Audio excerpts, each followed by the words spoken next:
Continuação do relato, expandido com detalhes, diálogos, provas e vitórias. O peso da provação, quando a fé é testada no silêncio. Aquele mês de agosto de 2021 parecia não ter fim. As contas se empilhavam sobre a mesa da cozinha como uma torre prestes a desabar. Aluguel atrasado em 2 meses, luz cortada, o gás acabando e o pior, o exame médico que confirmara o que o irmão Carlos já desconfiava há semanas. O nódulo no pulmão, inicialmente descartado como nada grave, havia crescido. O médico olhara nos olhos dele e dissera, com a frieza profissional que só aumenta o desespero: precisamos de uma biópsia urgente. Pode ser maligno. Carlos sentou no banco do ônibus de volta para casa com as mãos trêmulas. Não era medo da morte, era o peso de saber que, se a doença avançasse, sua esposa, Dona Maria, e os 2 filhos pequenos ficariam sem sustento. Ele era o único arrimo da família, e seu trabalho como servente de pedreiro já estava instável há meses. Como vou pagar um tratamento, senhor? Pensou, enquanto o ônibus balançava nas ruas esburacadas do bairro. Naquela noite, depois de jantar um arroz com feijão quase sem tempero, o sal estava acabando. Carlos abriu a Bíblia no Salmo 40. Esperei confiantemente pelo Senhor. Ele se inclinou para mim e ouviu o meu clamor. Mas pela primeira vez em anos, as palavras pareciam distantes. Ele fechou os olhos e orou, não com as frases decoradas de outros tempos, mas com um gemido: Deus, o Senhor sabe que não aguento mais. Se for da tua vontade, me ajuda. Mas se não for, dá forças para Dona Maria criar os meninos. Dona Maria, que ouvirá tudo em silêncio, segurou a mão dele. A gente não vai desistir, Carlos. Lembra do irmão João? Ele disse que Deus nunca abandona os seus. Carlos assentiu, mas no fundo, uma dúvida o corroía. Será que a gente ainda é dos seus? Faz tempo que não dou uma oferta decente. A oferta que não fazia sentido. No domingo seguinte, Carlos acordou com uma dor no peito que não era só física. O culto na congregação começaria em 1 hora, e ele não tinha nem passagem de ônibus. Vou a pé, decidiu. Caminhou 40 minutos sob um sol escaldante, chegando suado, com a camisa colada nas costas. Ao entrar, viu o irmão Pedro, um dos cooperadores, distribuindo os hinos. Pedro notou seu rosto abatido e, discretamente, colocou uma cédula de R$ 20 na sua mão. Irmão, o Senhor me falou do seu coração. Isso é para você e sua família. Carlos quis recusar, mas Pedro já tinha se afastado. Na hora da oferta, quando o saco passou por suas mãos, ele hesitou. Tinha apenas R$ 5 no bolso, o resto do dinheiro do almoço da semana. Deus, se o Senhor existe mesmo, toma isso. Não é muito, mas é tudo que tenho. E colocou a nota no saco, sentindo um nó na garganta. Naquela mesma tarde, enquanto ajudava a arrumar as cadeiras após o culto, o irmão Antônio, dono de uma pequena marcenaria, aproximou-se. Carlos, ouvi falar que você entende de reboco. Tô precisando de um ajudante para uma obra semana que vem. Pago R$ 50 por dia. Interessa? Carlos quase caiu. R$ 50 por dia era o dobro do que ganhava nos bicos esporádicos. Mas irmão, eu não tenho experiência com marcenaria. Antônio riu. Deus provê, irmão. Você aprende no caminho. O envelope misterioso e a primeira vitória. Na terça-feira, Carlos começou o trabalho com Antônio. No almoço, enquanto comia um sanduíche que Dona Maria havia preparado com o último pão, recebeu uma ligação do hospital. A biópsia estava marcada para a semana seguinte, e o custo seria R$ 800. Como? Pensou. Não tinha nem R$ 100. Na quarta, ao chegar em casa, encontrou Dona Maria chorando. O que foi, Maria? Ela entregou um envelope amarelado. Veio pelo correio sem remetente. Abri sem querer. Dentro, havia R$ 850 em notas usadas e um bilhete. O meu Deus suprirá todas as suas necessidades. Filipenses 4:19. Carlos tremia. Quem mandou isso? Ninguém soube responder. No dia da biópsia, enquanto aguardava o resultado, Carlos orou. Senhor, se o Senhor tá me ouvindo, eu prometo que se sair limpo disso, vou servir o Senhor para sempre. Uma semana depois, o médico ligou. Carlos, é benigno. Mas você precisa operar para retirar. O alívio foi tão grande que ele chorou no meio da rua. A operação foi marcada para daqui a 1 mês. Enquanto isso, Carlos trabalhou duro com Antônio, que ao saber da história, disse: Irmão, a obra tá indo bem. Vou te pagar adiantado essa semana. Mais uma vez, Deus provia através de um irmão. A restauração do jovem afastado, quando a prova virou testemunho. 2 meses depois da operação, Carlos já estava recuperado e trabalhando em tempo integral. Num sábado à tarde, enquanto ajudava a limpar o templo, agora como voluntário regular, viu um jovem sentado nos fundos, de cabeça baixa. Era Rafael, filho do irmão Mauro. que havia se afastado da igreja há anos por causa de drogas. Carlos se aproximou. Tudo bem, irmão? Rafael levantou a cabeça, os olhos vermelhos. Não, irmão Carlos. Tô lascado. Minha mãe tá doente, meu pai não quer nem me ver. E eu não aguento mais essa vida. Carlos sentou ao lado dele. Eu já estive onde você tá. Sabe quando eu pensei que tava no fundo do poço? Quando achava que Deus tinha me abandonado. Mas ele tava ali, quietinho, trabalhando nas coisas que eu não via. Rafael começou a chorar. Mas eu fiz tanta coisa errada. Carlos colocou a mão no ombro dele. Deus não olha pro seu passado, Rafael. Ele olha pro seu coração. Você quer mudar? O jovem assentiu. Naquela noite, Carlos levou Rafael para casa, onde Dona Maria serviu um café simples, mas com um sorriso que acolheu o rapaz como um filho. Nos dias seguintes, Carlos o levou aos cultos e Rafael, aos poucos, foi se rendendo. Um mês depois, ele estava no batistério, sendo batizado nas águas em nome de Jesus Cristo para perdão dos pecados. Quando saiu da água, abraçou Carlos e disse: Irmão, se não fosse você, eu estava morto. A multiplicação da bênção, da limpeza do templo à liderança. Com o tempo, Carlos não só se recuperou financeiramente como passou a ser um cooperador ativo na igreja. Começou ajudando na limpeza, depois nas visitas aos doentes, e hoje, aos 42 anos, é um dos responsáveis pelo trabalho com jovens na congregação. Numa reunião de jovens recentemente, ele compartilhou seu testemunho. Eu já pensei em desistir. Já achei que Deus tinha me esquecido. Mas sabe de uma coisa? Ele estava ali o tempo todo, só esperando eu confiar nele de verdade. Não foi fácil.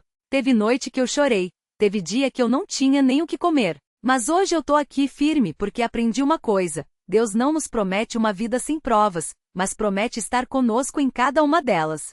Ao final, um jovem de 19 anos, Lucas, levantou a mão. Irmão Carlos, e se a gente tá passando por uma prova agora e não vê saída?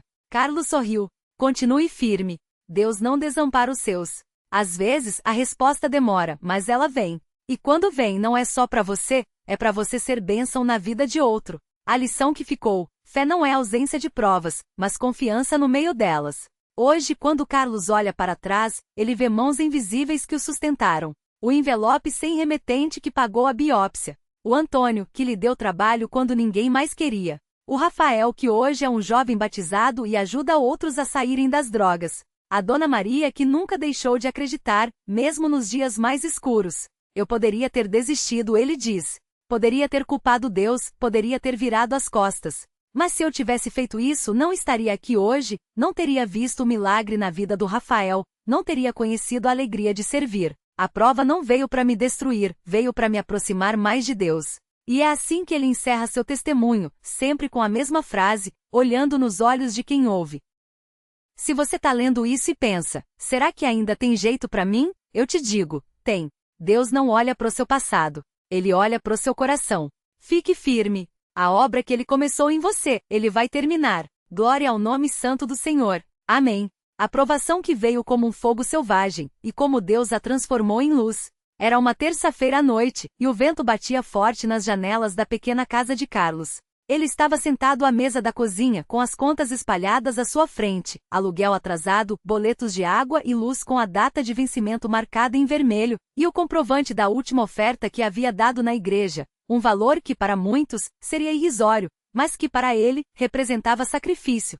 Dona Maria, sua esposa, entrou na cozinha com um copo de água e sentou-se ao seu lado em silêncio. Não precisava dizer nada. Os olhos dela já falavam. O que a gente vai fazer? Carlos suspirou fundo e passou a mão pelo rosto, sentindo o peso da responsabilidade. Senhor, ele começou a orar baixinho, sem palavras elaboradas, apenas um gemido do coração. O Senhor sabe da nossa necessidade. Não é por falta de fé que eu tô pedindo, é porque eu não vejo saída. As lágrimas vieram sem aviso, molhando o papel onde ele havia rabiscado os valores das dívidas. Dona Maria segurou sua mão, e os dois ficaram assim por alguns minutos, em silêncio, como se estivessem esperando uma resposta que não vinha. Foi nesse momento que Carlos lembrou das palavras do irmão mais velho da igreja, seu Joaquim, um homem que havia passado por lutas ainda maiores. Filho, quando a prova aperta, não é sinal que Deus te abandonou. É sinal que Ele está te preparando para algo maior. O ferro só fica afiado quando passa pelo fogo. Mas naquele instante, o fogo parecia mais um incêndio prestes a consumir tudo. O telefone que tocou no momento certo, e a mão estendida de um irmão.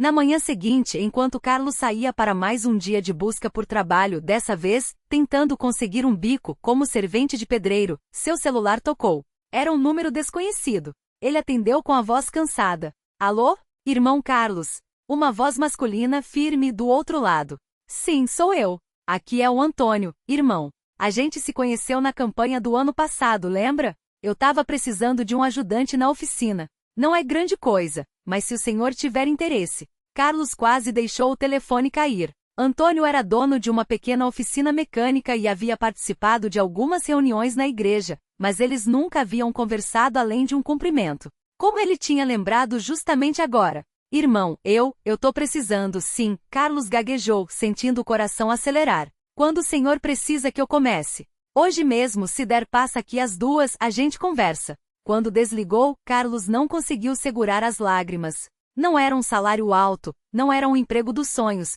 mas era uma porta se abrindo quando todas as outras estavam fechadas. Ele olhou para o céu, mesmo sem enxergar nada além dos fios de luz do sol entre os prédios, e sussurrou: Obrigado, Senhor. Obrigado. O envelope misterioso, e a lição de que Deus usa os seus para abençoar os seus.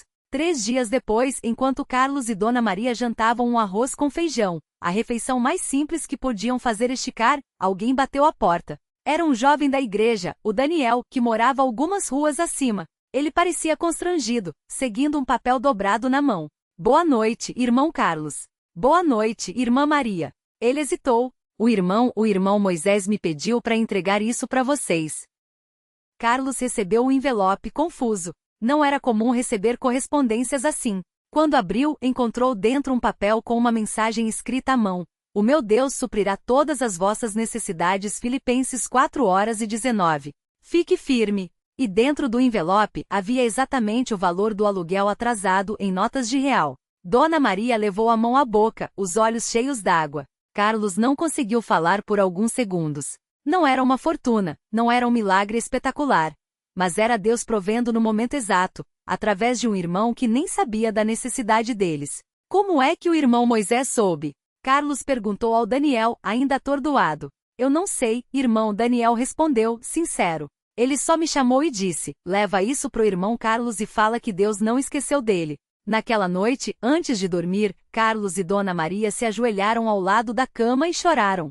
Não de tristeza, mas de gratidão por um Deus que vê o que ninguém vê. A bênção que veio disfarçada de provação, e o jovem que quase se perdia. Mas a maior surpresa ainda estava por vir. Um mês depois, enquanto Carlos ajudava na limpeza do templo antes do culto, um jovem entrou pela porta dos fundos. Era Rafael, o mesmo que havia feito a pergunta sobre não ver saída na reunião de jovens. Seu rosto estava marcado, olheiras, roupas amassadas, um cheiro forte de cigarro. Irmão Carlos, ele começou com a voz trêmula. Eu tava passando na rua e lembrei do que o Senhor falou. Sobre não desistir. Carlos largou o pano que estava usando para limpar os bancos e se aproximou. Entre, Rafael. Senta aqui. O jovem hesitou como se não merecesse estar ali. Então, em um fôlego, ele contou. Havia caído de novo nas drogas, brigado com a família, perdido o emprego. Eu pensei em acabar com tudo, irmão. Mas aí eu lembrei daquela noite, quando o Senhor falou que Deus não desampara a gente.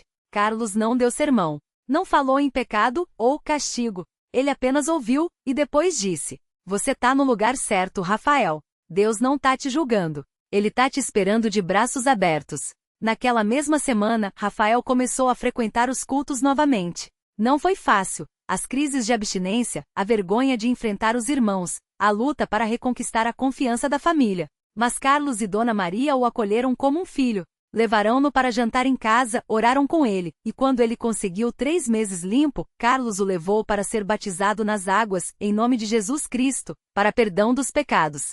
Hoje, Rafael é um dos jovens mais ativos da congregação. Ele visita outros rapazes que estão na mesma luta que ele enfrentou, e sempre repete a mesma frase que ouviu de Carlos: fique firme, Deus não desampara. A cura que veio no tempo de Deus, e o médico que não tinha explicação. Enquanto isso, a saúde de Carlos ainda era uma incógnita. Os exames haviam confirmado um nódulo no pulmão, e o médico havia falado em possibilidade de cirurgia. Mas Carlos e Dona Maria continuaram orando, não só por cura, mas por sabedoria para os médicos. Uma noite, durante uma reunião de oração na casa de um irmão, Carlos sentiu algo diferente. Não foi um milagre instantâneo, não houve voz do céu nem luz brilhante. Mas enquanto os irmãos oravam por ele, impuseram as mãos sobre sua cabeça, e ele sentiu uma paz que não vinha dele mesmo. Era como se uma voz sussurrasse: confie, eu estou no controle. 2 meses depois, nos exames de rotina, o médico olhou para as imagens, franziu a testa, e depois olhou para Carlos com uma expressão que ele nunca esqueceria. Isso é incomum. O médico apontou para a tela. O nódulo diminuiu significativamente. Não tenho explicação médica para isso. Carlos sorriu. Ele sabia a explicação. Deus é bom, doutor. Ele ouve as nossas orações. O médico, que não era crente, apenas balançou a cabeça, como se não conseguisse entender. Mas isso não importava. O que importava era que Deus havia respondido, não do jeito que Carlos imaginava, não no tempo que ele queria, mas do jeito certo, no tempo certo. O dia em que Carlos entendeu o propósito da prova. Certa manhã, enquanto ajudava a organizar as cadeiras do templo para o culto, Carlos parou e olhou ao redor. Viu o Rafael conversando com um novo visitante, viu Dona Maria abraçando uma irmã que havia perdido o marido, viu o irmão Antônio, que lhe dera o emprego, agora sorrindo enquanto ajustava o som para o coral. E de repente entendeu. A prova não era só sobre ele. Não era só sobre suas dívidas, seu medo, sua saúde. Era sobre como Deus poderia usar sua história para tocar outras vidas. Se ele tivesse desistido, Rafael poderia não estar ali. Se ele tivesse deixado de ofertar, talvez não tivesse aprendido a confiar. Se ele tivesse se revoltado contra Deus, não estaria hoje ajudando outros a não desistirem. Ele se ajoelhou ali mesmo, entre as fileiras de cadeiras, e orou. Senhor, eu não entendi na hora, mas agora eu vejo. O Senhor não me deixou passar por isso para me destruir. Foi para me preparar. Obrigado, Pai. Obrigado por não me deixar ir embora. A última lição, e o convite que Carlos faz a você. Se você está lendo esta história e pensa, mas a minha prova é maior, a minha dor é pior, a minha situação não tem saída, Carlos tem uma mensagem para você. Ele já esteve onde você está. Já olhou para o teto à noite, se perguntando como ia pagar as contas.